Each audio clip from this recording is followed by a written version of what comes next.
1946, he came to Hawaii as one of the famous 46 cicadas. This time, and of course, Spanish B. Punene Maui, where he worked for the HNS company for a hell of a long time. Then in 1960, Mr. Paet and family moved to Six Sacrament. And prior to that though, Lucia and Son James, Teresita, of course, joined him in Punane.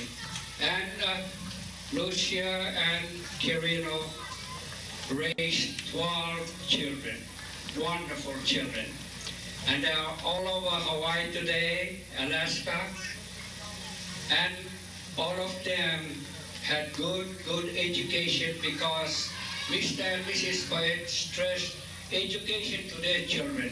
Some went to college and all of them have good jobs today. Mr. Paet have to, of course, retire at the early age because of serious illness. However, with the help of the good Lord and his determination and courage, he have weathered that sickness, and today he is still working. And he is, of course, a maintenance landscaper, and you can see some of the yards in Tahului, Wadoko, very, very green. And if you want to have your yard green, call on Mr. Paet. He will do it for you.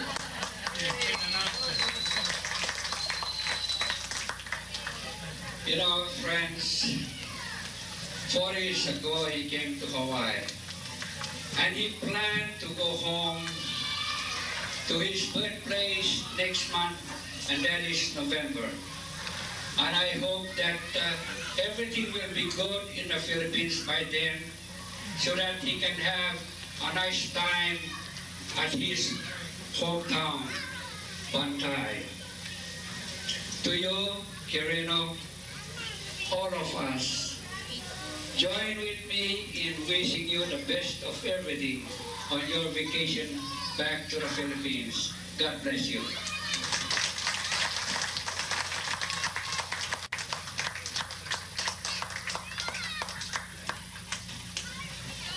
Thank you, Mr. Caldito. Our next speaker tonight will be a former Punene neighbor and ex-babysitter of the Paet clan, and presently Mr. Paet's yard service client. I'd like to call Jerry Sam.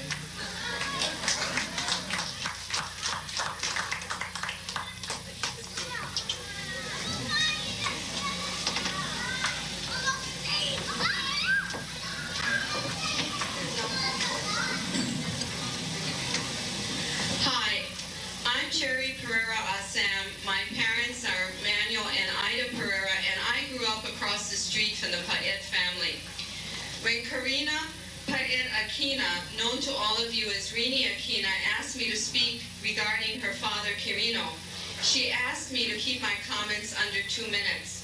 She also betted that somebody like me could not keep my comments under 2 minutes because I've known this man most of my life.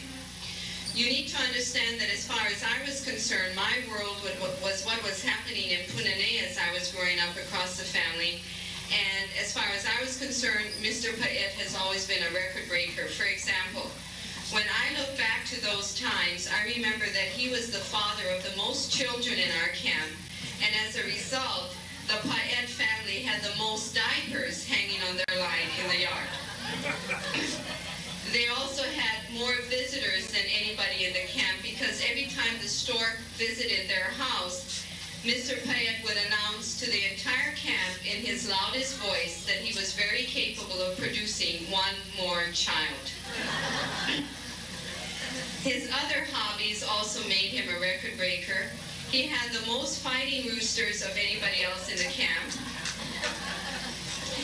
This hobby made it totally unnecessary for any of us to have our own alarm clocks, because as soon as the roosters got up in the morning, so did we. That part of his life gave him the reputation of probably having the most vice arrests of anybody in his age group. Today, Mr. Paet is still a part of my life. You see, he does the mowing of my yard. Sometimes when he comes over, the grass is too tall. Sometimes when he comes over, it's too short. Sometimes he tells me to water it in the evening. Sometimes he tells me to water it in the morning. And every time he visits the house, it's a new fertilizer he wants me to buy. I'm very happy and honored to be part of this celebration for his birthday. And you see, Weenie, I could keep it under 2 minutes.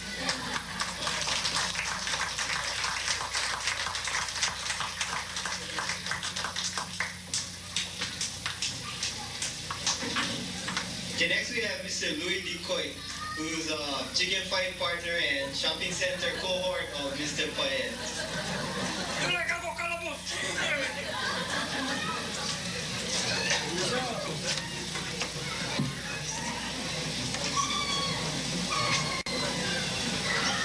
Well, how are you, my good-looking friend? You happy? I've known Quirino for about 30 years, and we've been good friends all along. And, you know what I mean, beer gun, parties, down the shopping center talking stories, talking about chickens all day long. One night I was over his house visiting, and I came across one of his pictures that he was in his 20s. I was looking at the picture and I said, "Amigo, you're good looking, but I so anything." So now he's looking like 80-10, full of lace till the ears. He's going to the Philippines. I want to wish him a very happy vacation. He deserves it with his family. And I don't think he's taking all the family because otherwise they're going to have to charter a plane. Don't forget, when you go down there in the Philippines, you go Biagan, you find a ganador, you bring home a manada, make good chicken, plenty win, so long the wind loose. Okay? I'd like all of you to join me now in a toast, wishing him a very happy birthday and many, many more happy birthdays. Wish him a very happy and enjoyable trip to the Philippines to visit more of his family. They must have a big family there, about 100.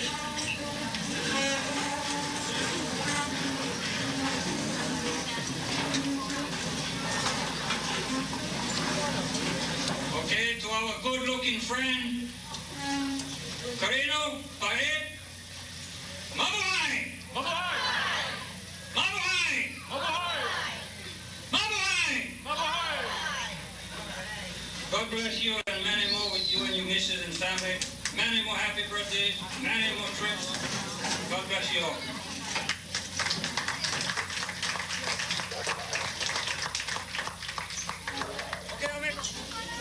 The only thing Mr. Decoy forgot to mention was many more kids. Okay, next we have Mr. William Kinaka, an attorney and present client of Mr. Paet, and he'd like to offer a toast to all of you.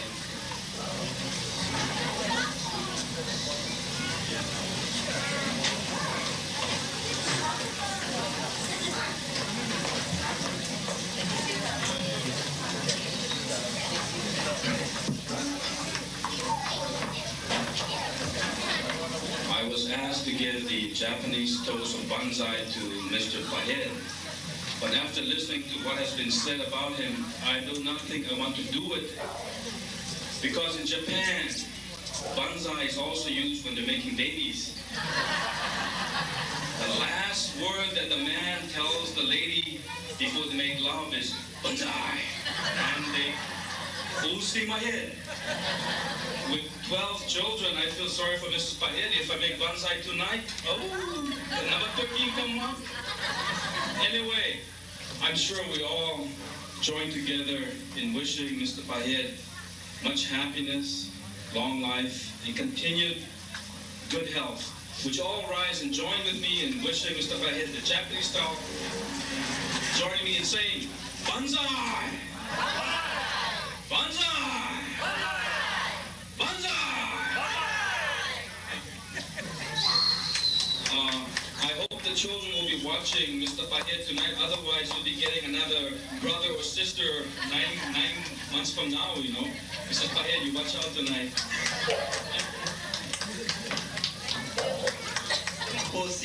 retired policeman. And I guess he has quite a bit to say about Mr. Paet.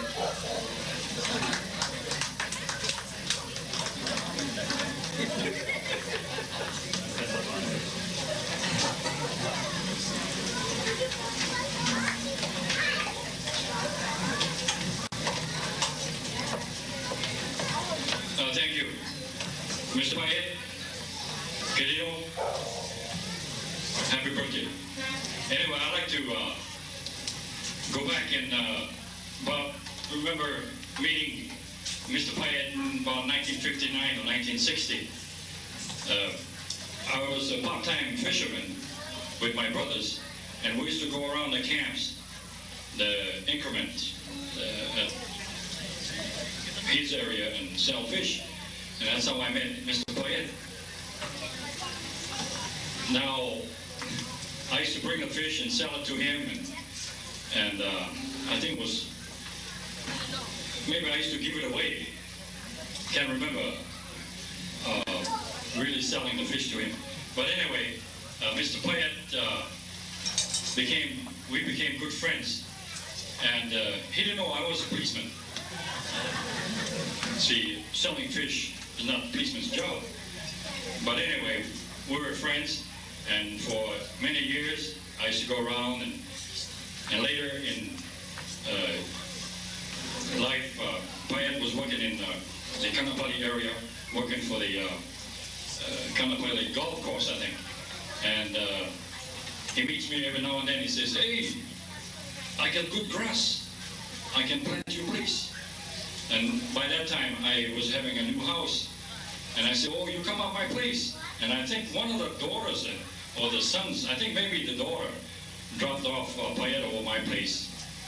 And he started to plant the grass. And every now and then, sometimes I even come home and the grass is all planted. And my wife said, "Who planted the grass?" I think, maybe that Filipino man.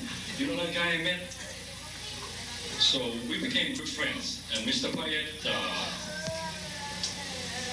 anyway, when I found out about the party, Rina called me. I'm living in Kauai now for almost 5 years.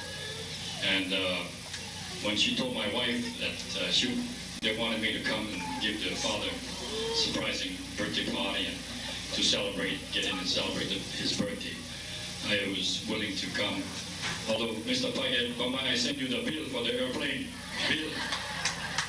But luckily, I have family and my kids are with the airline, so they made it easier for me to come. But Mr. Paet, I'd like to give a toast to Mr. Paet. Everybody please stand. I'd like to give it in Hawaiian. And in Hawaiian they say, "Imua." For your first, Imua. Imua! Imua! Imua! Imua! Thank you. Mr. Paet, we love you. Thank you.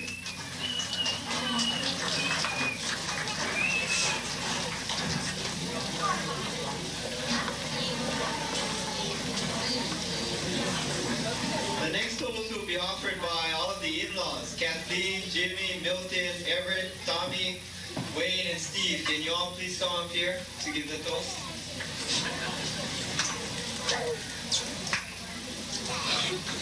I think they're all out in the parking lot having a couple of beers. Come on, hurry up, you guys.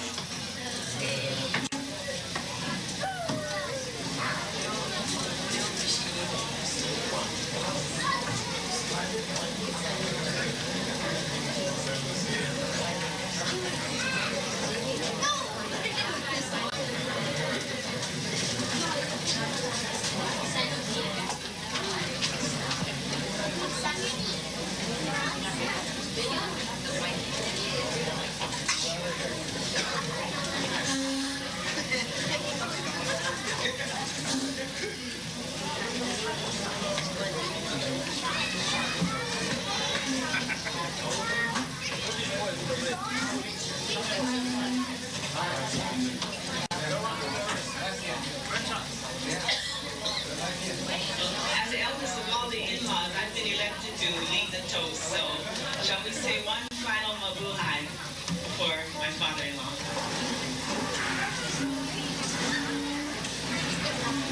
To you, Dad.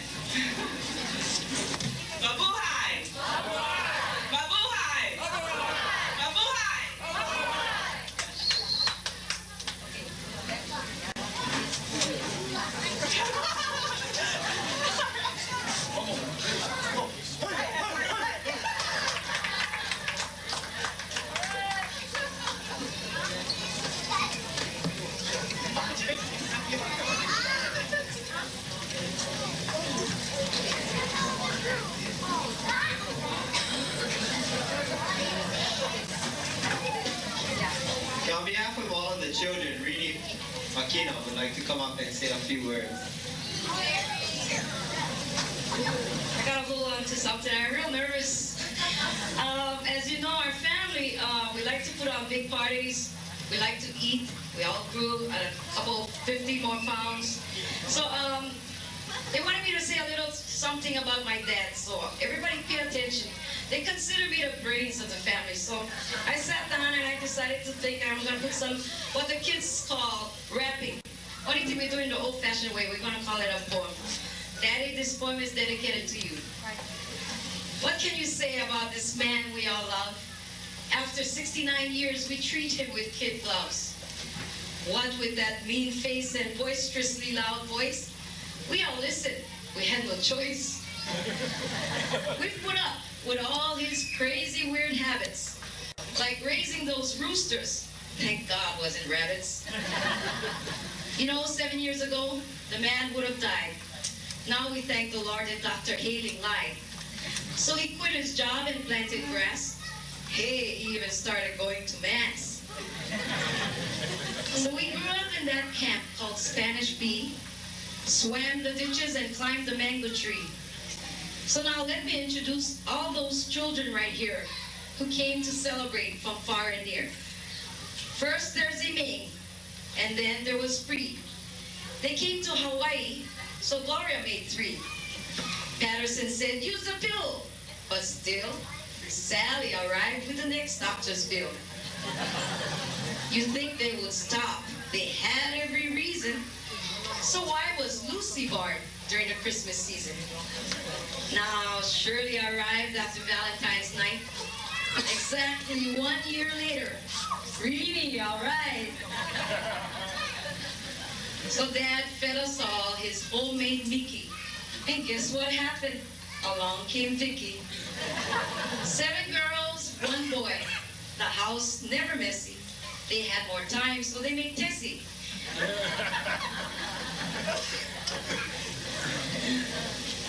By now, Mama kept saying, kidding, let's quit. But then he never gave up, so Junior made 10. 8 girls, 2 boys. He wanted 1 more fella. Sorry, Dad, you had to settle for Amelia. Now, the kids, the doctor, and Mama pleaded, no more, no more. But lo and behold,